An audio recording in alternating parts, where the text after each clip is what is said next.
All right, we're starting chapter 12, The Unner's End. By the time that stupid ride had stopped and the carny opened the cage door, I was crying hard, and I was so out of it I didn't care who saw. I stumbled down the ramp onto the midway sobbing, the Unner clutched in my hands. Ash sprinted ahead, dodging through the crowd toward the growing knot of gawkers in the street. He didn't look back. He probably assumed I was right behind him. But my legs felt like overdone spaghetti. Instead of carrying me after Ash, they buckled, and I sat down hard in the dust. My throat opened and closed noisily as the sight of Lorraine spinning through the air replayed itself again and again in my head.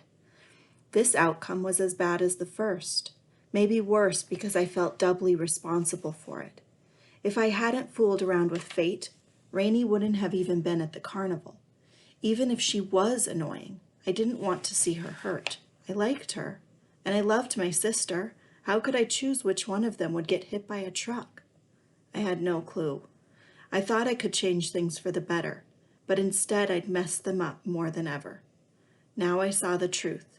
I was like an ant trying to figure out rocket science.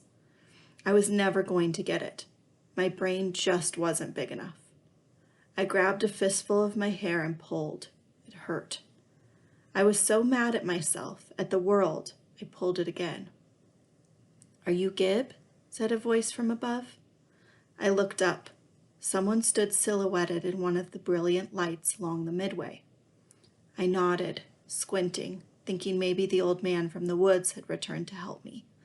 But though I couldn't see the face, I could tell the person's shape was wrong. I saw no wisps of silvery hair or tendrils of steam, just someone in a hood or a scarf. The voice, familiar but knobby as rough cloth, belonged to a woman. A spidery finger reached out of the looming shadow and came to rest on the Unner. The finger had an Egyptian scarab beetle tattooed on it. Madam Isis. I have been visited by a stranger, an old man. Where he is from, who sent him, and why, I cannot tell you. All I will say is that he did not seem entirely of this world. He instructed me to find you and give you this message. You must have courage. Now is the time for action. Much hangs on this moment. I gulped down a sob. But what should I do? Madam Isis shook her head. That is all he said. Panic rose inside me, threatening to wash me away. I wished I could just sit in the dust and do nothing at all, rather than risk doing the wrong thing again. Now is the time for action. Much hangs on this moment. The old man knew more about the big picture than anyone else, and he seemed to think anything at all was better than nothing. But why hadn't he just told me what to do? Maybe not even he knew. I felt small and scared, trapped in a dark place I couldn't find my way out of. Help me, Madam Isis. What should I do? I cried, hiding my face in the crook of my arm.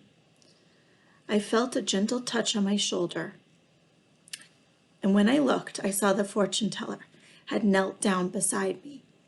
My friend, she said, it is not so very hard. Look into your heart and do what you find there. For as long as I can remember, I have seen bits and pieces of what might lie ahead.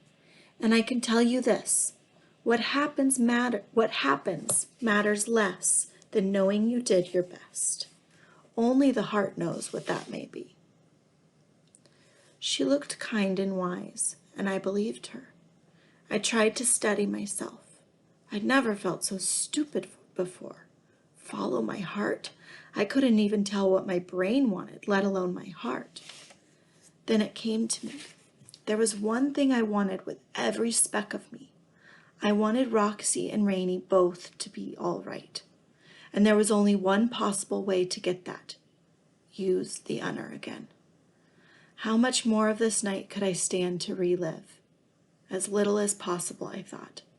I considered the various versions of reality through which I'd threaded my way. One thing was the same in all of them. The Devil's Elevator. Maybe if I didn't get on that ride, if I just stayed on the ground near Roxy, I could change everything. I could grab her hand and not let go, no matter what else happened. It wasn't much of a plan, but it had to be better than no plan at all. I tried to estimate how much time had passed since Ash and I climbed into the devil's elevator. Maybe 15 minutes? I turned the unner on. Goosebumps rose on my arms as the machine made the little silver bell sound that meant it was ready. I punched M mode and keyed in 15. Remember, M mode means minutes. I looked at Madam Isis and she smiled. I pushed order. I'm going to stop there even though that's a short one today.